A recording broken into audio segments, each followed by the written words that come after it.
लोग गर्मियों में आम रस, बेल का शरबत और रूह अफ़ज़ा से अपनी आत्मा तक सींच रहे हैं। लेकिन तभी एक ज्ञान गंगा से सजी आवाज़ आती है, बचिए, ये शरबत नहीं, शरबत जिहाद है।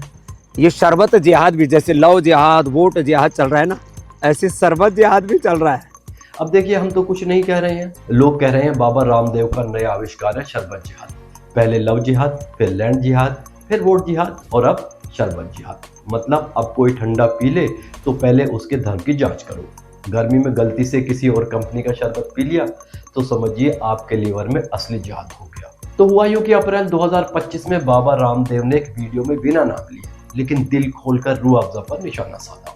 बाबा बोले, एक ऐसा शरबत है जिसका मुनाफा मस्जिदों मदरसों में जाता है, और फिर सिफारिश की कि पतंजलि गुलाब शरबत पियो क्योंकि इससे गुरुकुल आचार्य कुलम पतंजलि यूनिवर्सिटी चलती है।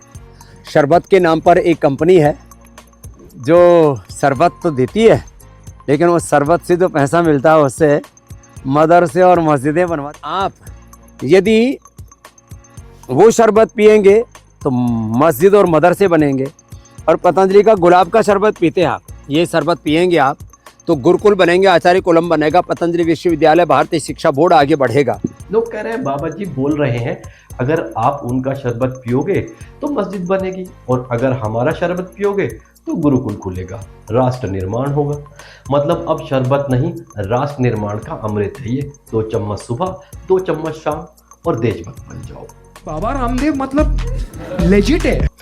लोगों ने तो यहाँ तक कह दिया है कि बाबा जी अपने शरबत को बचाने में इतने बिजी हो गए हैं कि बाकी सारे शरबत टॉयलेट क्लीनर बना दिए। गर्मियों में अरे प्यास बुझाने के लिए क्या ये सॉफ्ट ड्रिंक के नाम पर ठंडा मतलब टॉयलेट क्लीनर पीते रहते हैं। अब बेचारा रूह अफ़ज़ा जो 1906 से हिंदुस्तानी गर्मियों का कॉमन फ्रेंड था, उसे भी बिना नाम लिए ऐसे घसीटा कि लोग पूछ बैठे, बाबा जी आप शरबत बेच रहे हैं या संस्कृति की शीशी में सनक घोल रहे हैं। लोग कह रहे हैं भाई रूह अफ़ज़ा कोई आज का तो है नहीं, ये हकीम अब्दुल मजीद साहब ने बनाया था जड़ी बूटियों से, यूनानी नुस्खे से, ताकि गर्मी में जान बचे और आत्मा ताज़ा हो।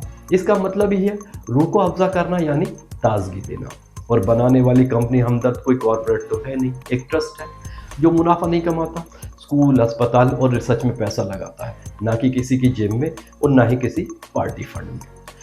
लेकिन अफसोस आजकल लोगों को पानी में भी धर्म दिख जाता है। लोग कह रहे हैं लाला जी अगर आपका शरबत नहीं बिक रहा तो कम से कम शरबत में नफरत तो मत घोलिए। शरबत में कोई वो नहीं होता, इंसान मानव जाति है, सबसे बड़ा धर्म मेरे लिए इंसानियत। मैं ऑल कम्युनिटी सभी धर्मों की सम्मान करता हूँ, सभी मजहब का सम्मान करता हूँ, सब मेरे लिए देश के नागरिक मेरे भाई हैं। मुसलमान अगर रूह अफ़ज़ा भी पिए, हिंदू भाई हमारे रूह अफ़ज़ा पिए भी है, वो शरबत जिहाद हो गया।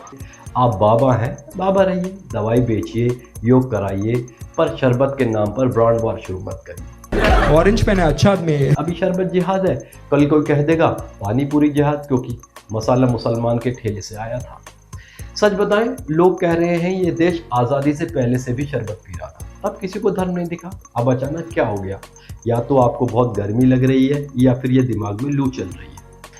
खैर, आजकल तो हर चीज़ को धर्म से जोड़ने की होड़ लगी हुई है। कभी प्यार को लव जिहाद बना दिया, कभी वोट जिहाद, फिर मोमो खाने पर भी बवाल, मोमो जिहाद, कहीं हलाल जिहाद चल रहा है, और अब आया है ब्रांड न्यू शरबत जिहाद। ऐसे ही अगर चलता रहा तो शायद कल को लोग कहेंगे चाय जिहाद, क्योंकि वो चाय मुसलमान की दुकान से ली थी। हमें कुछ एकता के सूत्र ढूंढने पड़ेंगे कि हिंदू और मुसलमान को मजहब के नाम पर न लड़ाया जाए। भाई हमारा तो यही कहना है कि ये मत सोचिए कि शरबत कौन बना रहा है, बस इतना सोचिए क्या इससे आपकी प्यास बुझ रही है। शरबत पीजिए, एजेंडा नहीं। और हाँ, बाकी फालतू बातों को पचाने के लिए एक इनो की पुड़िया साथ में रख लीजिए। इससे ज़्यादा हम कुछ नहीं कहेंगे, क्योंकि आप खुद समझदार हैं और लोग तो अब खुद ही सब कुछ कह रहे हैं, इसलिए हम चुप ही रहें तो ज़्यादा बेहतर होगा। लिहाजा हम चुप ही रहेंगे।